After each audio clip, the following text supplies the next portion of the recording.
ছেলেবেলায় আমরা খুব শান্তশিষ্ট ছিলাম না। আমরা বলতে আমি আর আমার ছোট মামা আনন্দ। দিদিমা বলতেন দুই ল্যাজ ছাড়া হনুমান। আমার ছেলেবেলাটা কেটেছে মামা বাড়িতে, আর মামা বাড়িটা ছিল পূর্ব বাংলায় ঢাকা জেলার একটি গ্রামে। তার নাম বাজিতপুর। সেই 50 বছর আগে, তখনও দেশ ভাগ হয়নি। পূর্ব বাংলা, যার এখনকার নাম বাংলাদেশ, আর আমাদের এই পশ্চিম বাংলা মিলিয়েছিল অখণ্ড বাংলা।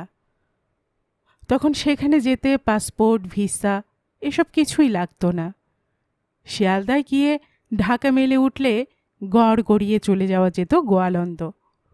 সেখান থেকে স্টিমারে তার পাশাকি ভাগ্যকুলে নেমে নৌকো ভাড়া করে কয়েক ঘন্টার মধ্যে পৌঁছে যাওয়া যেত বাজিতপুরে।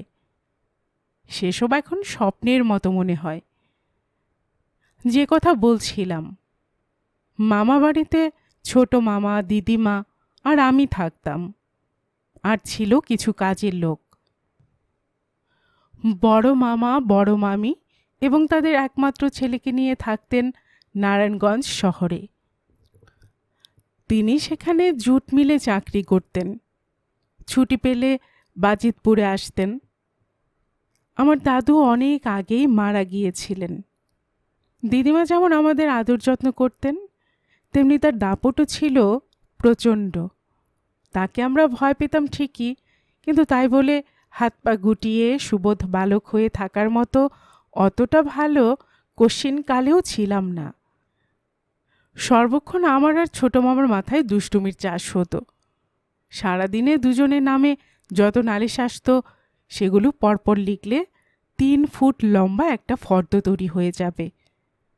দত্তদের বাগানের ফুল চুরি, গোসাইদের বাড়ির ছেলেদের সঙ্গে বেদম মারপিট, গুলতি দিয়ে পালেদের বাড়ির খেকুরে এক বুড়োর মাথায় আলু গজিয়ে দেওয়া, এরকম অভিযোগের আর শেষ ছিল না। বাজিতপুরের গা ঘেঁষে ধলেশ্বরী বয়ে গেছে। ধলেশ্বরী প্রকাণ্ড নদী।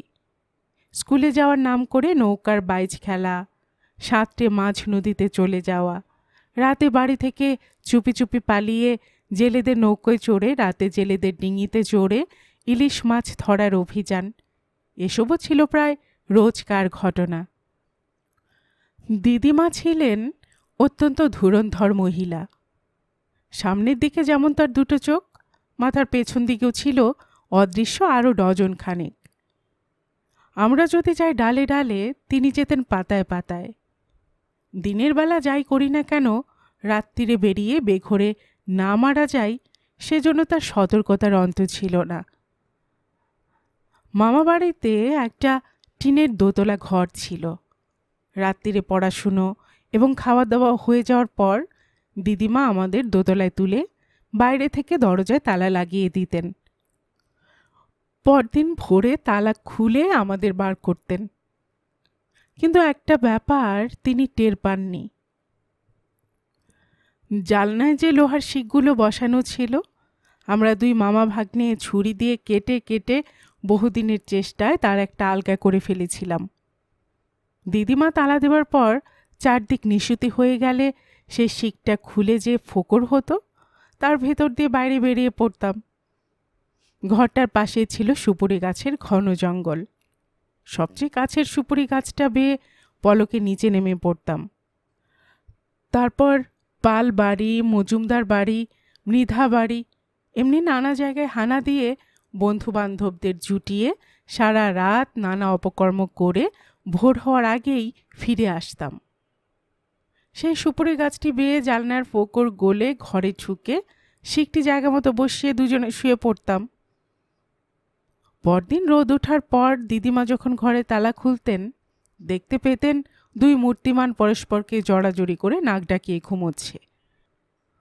যাই হোক, এবার আসল গল্পটি শুরু করা যাক। সেবার পুজোর সময় একেবারে সাড়া পড়ে গেল।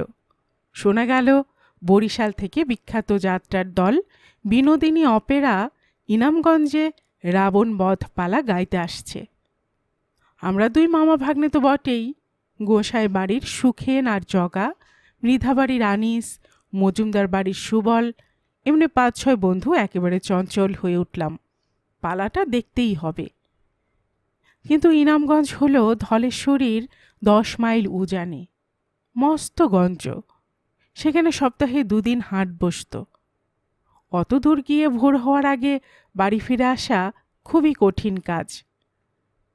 অনেক খোঁজখবর নিয়ে জানা গেল বিনোদিনী অপেরা অন্য সব যাত্রা দলের মতো সারা রাত পালা গায় না, মাঝরাতের মধ্যেই শেষ করে দেয়।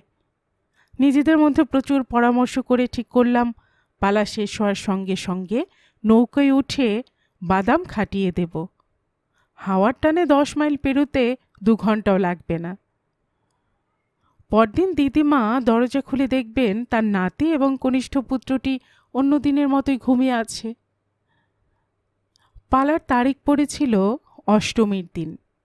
ছক অনুযায়ী দিদিমা রাত্রির আমাদের ঘরে পুরে যখন একদিকে তালা লাগাচ্ছে, অন্যদিকে আমরা তখন জালনার ফোকর গলে উধাও হয়ে গেলাম।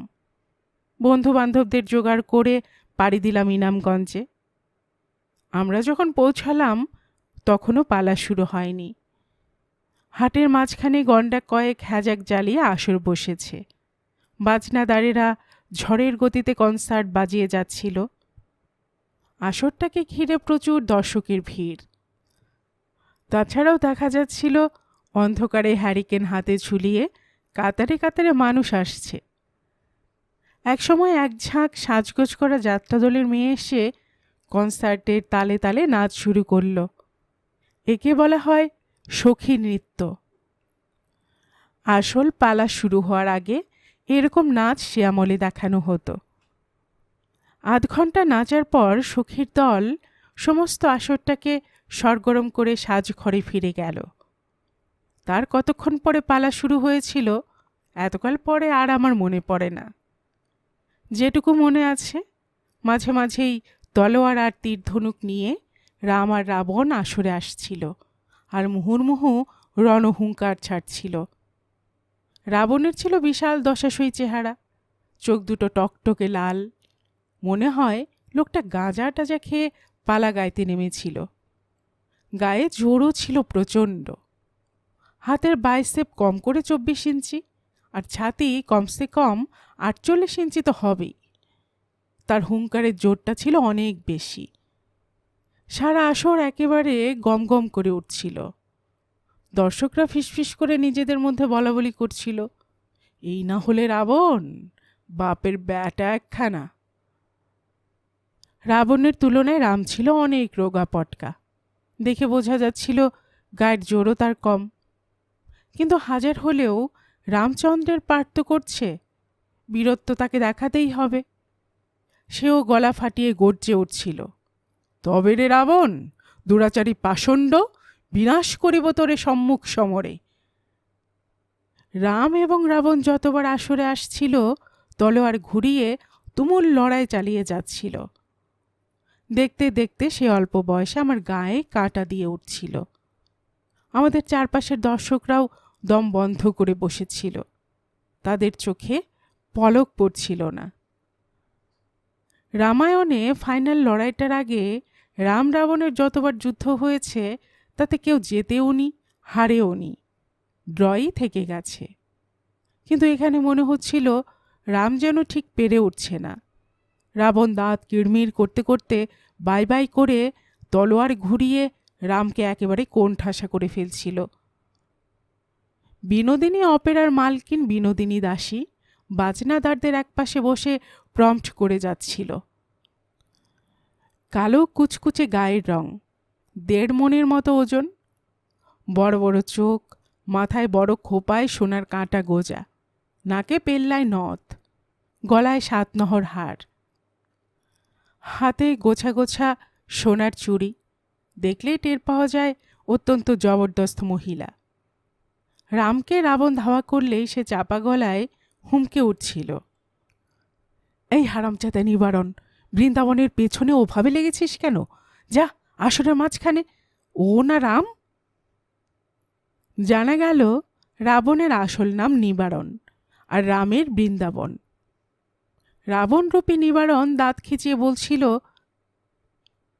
নিকুচি করেছে রামের। ওর মাথাটা যদি থেতো করে না দিতে পারি, আমার নামে কুকুর পোষো। রাবণের ভাবভঙ্গি দেখে বোঝা যাচ্ছিল গাজার নেশাটা তার মাথায় চড়ে বসেছে।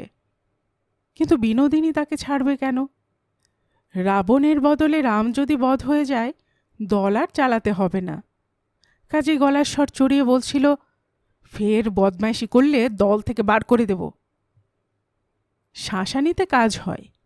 আসরের মাঝখানে গিয়ে রাম আর রাবণ এমনভাবে তলোয়ার চালাতে থাকে যাতে কারো গায়ে আঁচড়টি না লাগে। এইভাবে বেশ কয়েক রাউন্ড যুদ্ধ হয়ে গেল। মাঝরাত কাবার করার পর শুরু হলো ফাইনাল লড়াই, যাতে রাবণ মারা যাবে এবং পালাও শেষ হবে।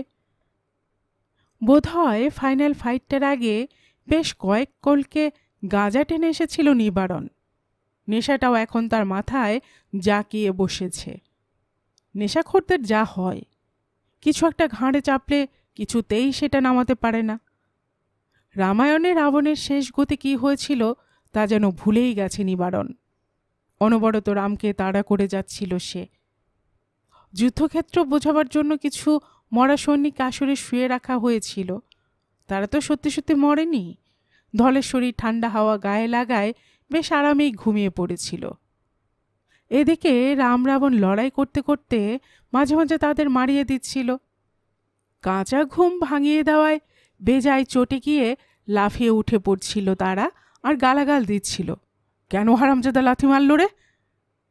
সঙ্গে সঙ্গে বিনোদিনী গর্জে উঠছিল, এই শয়তানেরা, তোরা না মৃত সৈনিক?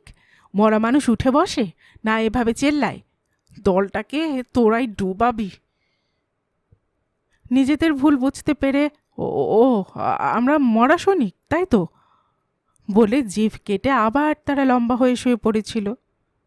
এদের কাণ্ড দেখে দর্শকরা হেসে খুন। যাই হোক, রাম রাবণের শেষ লড়াই আর থামে না, চলছে তো চলছেই। রাবণের হাতে রাম ক্রমাগত এমন মার খাচ্ছে যে তার প্রাণ বেরিয়ে যাবার জোগাড়।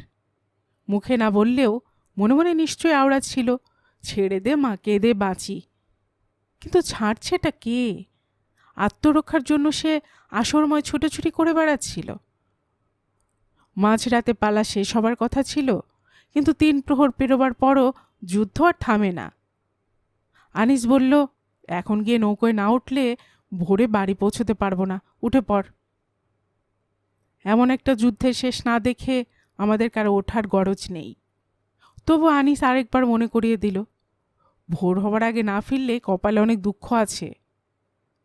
আনিসের কথায় আমরা কেউ কান দিলাম না। এদিকে রাত পইয়া আসছে দেখে বিনোদিনী চঞ্চল হয়ে উঠছিল। সে বলে, এই মুখ পোড়া নিবারণ, বধ হয়ে যা, বধ হয়ে যা। নেশার ঘরে নিবারণ বলে ওঠে, কেন বধ হব? বৃন্দাবনকে আজ নিপাত করে ছাড়ব।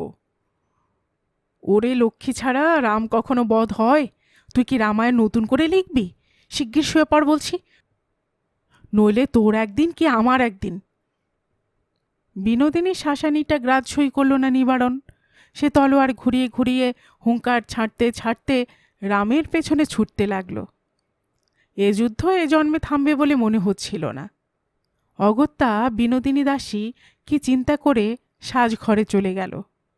কিছুক্ষণ বাদে যখন ফিরে এলো, তার সঙ্গে বাবরি চুলালা সন্ডা মার্কা 2 লোক। তাদের একজন এই পালার কুম্ভকর্ণ, আরেকজন হনুমান। কুম্ভকর্ণের হাতে একটা লম্বা মোটা দড়ি। দড়িটার মাথায় গেরো দিয়ে বড় ফাঁস তৈরি করা হয়েছে। বিনোদিনী ওদের শিখিয়ে পড়িয়ে এনেছিল। ওরা আসরের একধারে দাঁড়িয়ে তককে তককে রইল। রাবণ যেই না ছুটতে ছুটতে একবার পা তুলেছে, অমনি দড়ির ফাঁসটা ছুঁড়ে তার পায়ে আটকে দিল এক হ্যাঁচকা টান। হুড়মুড় করে আসরে চিত হয়ে পড়ে যেতে যেতে রাবণ বেশি নিবারণ দর্শকদের দিকে তাকিয়ে চেঁচাতে লাগল, দেখছেন মশাইরা, ধর্মযুদ্ধে আমাকে মারতে না পেরে অধর্ম করে মারতে চাইছে, কিন্তু আমি ছাড়ব না। বলে উঠে পড়বার চেষ্টা করল। সে সুযোগ অবশ্য পেল না। কুম্ভকর্ণ আর হনুমান ঝাঁপিয়ে পড়ে তার বুকের উপর বসে মুখ চেপে ধরল, যাতে সে টু শব্দটি না করে।